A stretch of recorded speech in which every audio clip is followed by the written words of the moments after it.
Hello everyone, कैसे हैं आप सभी। उम्मीद करता हूं सभी स्वस्थ होंगे, ठीक होंगे और आपकी पढ़ाई भी सुचारू रूप से चल रही होगी। प्यारे बच्चों, व्यंजन संधि का पार्ट फर्स्ट हम लोगों ने पढ़ लिया, जिसके अंदर हम लगभग लगभग 5 नियम हम लोगों ने पढ़ लिए थे, छोटे छोटे 5 नियम। ऐसे ही 4-5 नियम और हम लोग पढ़ लेते, जिसमें हम लोग हमारी व्यंजन संधि क्या हो जाएगी, फिनिश हो जाएगी।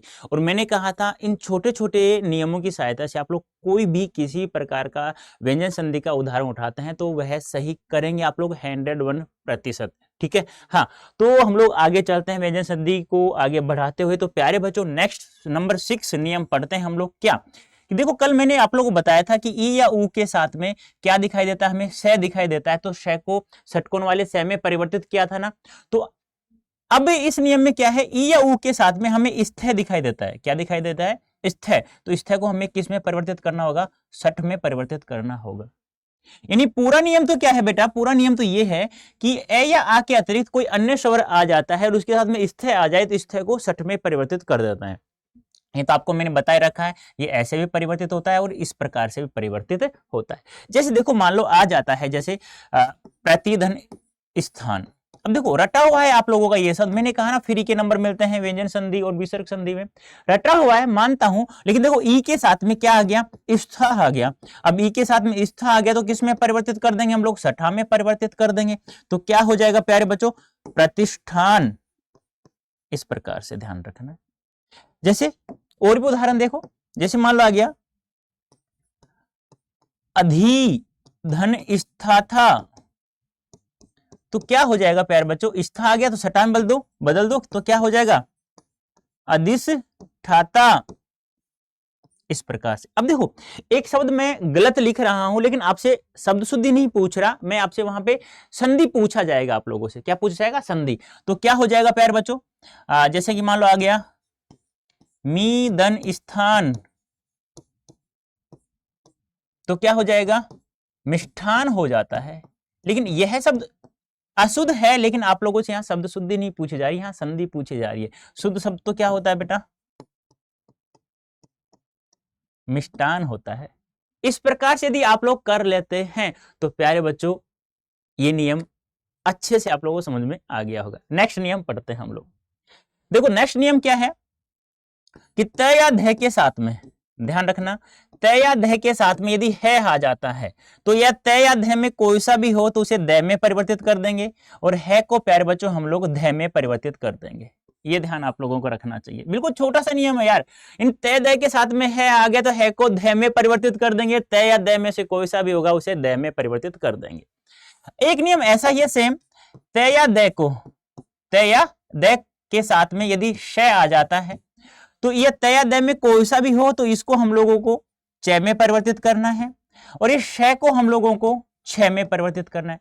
दोनों नियम अलग अलग हैं, लेकिन एक जैसे हमें परिवर्तित, अब एक जैसे हमें दिखाई दे रहे हैं। यानी तय या द के साथ में है आता है तो है को ध में, और तय या द के साथ में श आ जाता है तो श को छ में परिवर्तित हम लोगों को करना होगा। ठीक है, अब वो कैसे करना है वो आप लोगों देख लीजिएगा।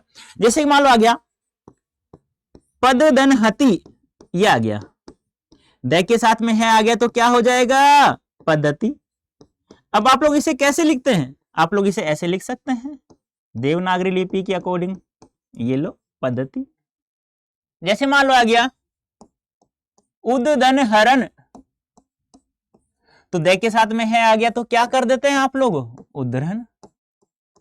अब द के नीचे दह लगा सकते हैं आप लोग, कोई दिक्कत नहीं आएगी आप लोगों को। ठीक है, इसके नियम समझे तो हम लोग उदाहरण समझे तो, जैसे कि मान लो आ गया सतधन शास्त्र, क्या आ गया बेटा? ठीक है, अब देखो यहां पे तय के साथ में श आ रहा है तो तय के साथ में श आ जाता, तय को तो हम लोग किस में बदल देते हैं?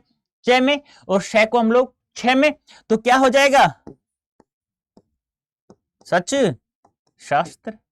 अरे नियम यही तो था। देखो, तय या द के साथ में श आ जाता है तो तय या द को हम लोग च में और श को छ में परिवर्तित कर रहे थे। देख लीजिएगा। जैसे मान लो आ गया सतधन शिष्य, तो क्या हो जाएगा? सत्शिष्य। इस प्रकार से आप लोगों को करना है प्यारे बच्चों। बोलो समझ में आया या नहीं आया? आ गया, वेरी गुड। अब आप लोगों को क्या करना है? आप लोगों को कोई भी शब्द दिखाई देता है कहीं पर भी, हम लोगों को यदि हमें न दिखाई देता तो न का हम लोग लोप कर देंगे, तो वहां व्यंजन लोप संधि हो जाएगी। जैसे कि मान लो आ गया योगीन धनराज, तो न का लोप कर दो प्यारे बच्चों, तो क्या हो जाएगा योगीराज।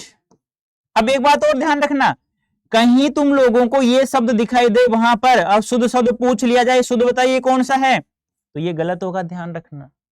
क्योंकि किसी भी शब्द का अंतिम दीर्घ ई है और उसे बहुवचन में परिवर्तित कर रहे हैं हम लोग, तो दीर्घ ई लघु ई में परिवर्तित हो जाता है। जैसे योगियों में एक राजा है जो वह योगी राज कहलाता है। जैसे विद्यार्थीन धन गण, तो क्या हो जाएगा विद्यार्थीगण। बोलो कर सकते हैं या नहीं कर सकते? अरे कर लोगे क्या, न का लोप करना है, ज्यादा कुछ भी नहीं करना है हम लोगों को यहां पर, ठीक है।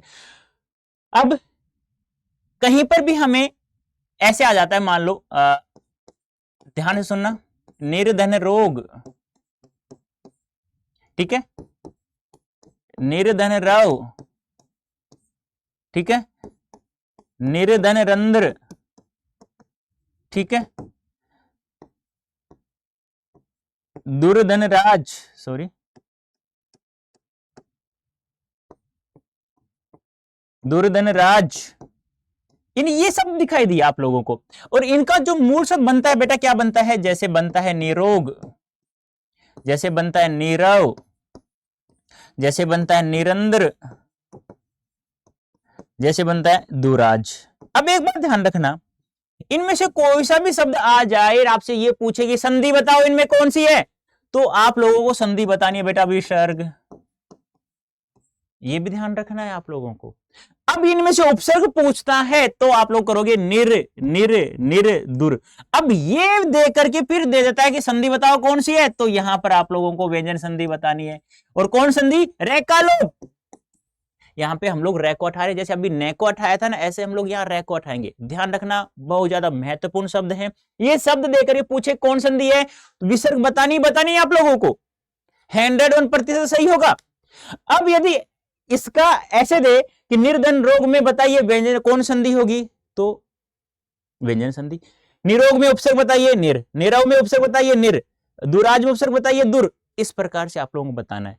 अब यदि विसर्ग संधि पूछ रहा है तो विसर्ग संधि का संधि विच्छेद करेंगे तो इस प्रकार से होगा, निर्धन रोग, सॉरी नी विसर्ग रव, निर नहीं, नी विसर्ग रंध्र, दु विसर्ग राज। ऐसे करना होगा आप लोगों को। बात समझ में आ रही है ना? लेकिन हाँ, इसी के जैसा एक शब्द है नीरज, इसका संधि विच्छेद मत कर देना। कहीं तुम ऐसे कर दो, उपसर्ग निकाले तो निर्धन रज कर दो, या संधि पूछ ले तो निर्धन रज कर दो, मत कर देना, गलत हो जाएगा। इस शब्द की कोई संधि नहीं होती, इसमें मूल शब्द है नीर और जय क्या है, प्रत्यय है। पूछेगा कैसे, 4 शब्द देगा, निरोग, निरव, निरंतर, नीरज। बताइए किस शब्द में संधि नहीं है? तुमको यार एक जैसे शब्द है सारे के सारे, सर ने बताया था, निरोग में निर, निरव में निर, नीरज में ऐसे। तो ध्यान रखना नीरज में कोई संधि नहीं है। नीरज में नीर, नीर उपसर्ग है और जय प्रत्यय है। नीर यानी जल, जय यानी उत्पन्न होने वाला, जल में उत्पन्न होने वाला क्या है, कमल। तो कमल का पर्यायवाची क्या हो जाएगा, नीरज हो जाएगा, रूढ़ शब्द है, ध्यान रखना। तो ये हमारी व्यंजन संधि समाप्त हो गई है प्यारे बच्चों। अब उम्मीद करता हूं अच्छे समझ में आ गया होगा। अब आप लोग एक बात बता देता हूं, इस कूपन कोड का प्रयोग करके आप लोग यदि संकल्प बैच में ज्वाइन होना चाहते हैं तो आप लोग मैक्सिमम डिस्काउंट प्राप्त हो जाएगा। और अच्छे से पढ़ना है, अभी से पढ़ना है, 12th की तैयारी भी करनी है, सीयूटी 2024 की तैयारी करना है, तो आप लोग जुड़ जाइए इस कूपन कोड की सहायता से, तो आपको मैक्सिमम डिस्काउंट प्राप्त हो जाएगा। तो प्यारे बच्चों अभी के लिए इतना ही, धन्यवाद, थैंक यू सो मच।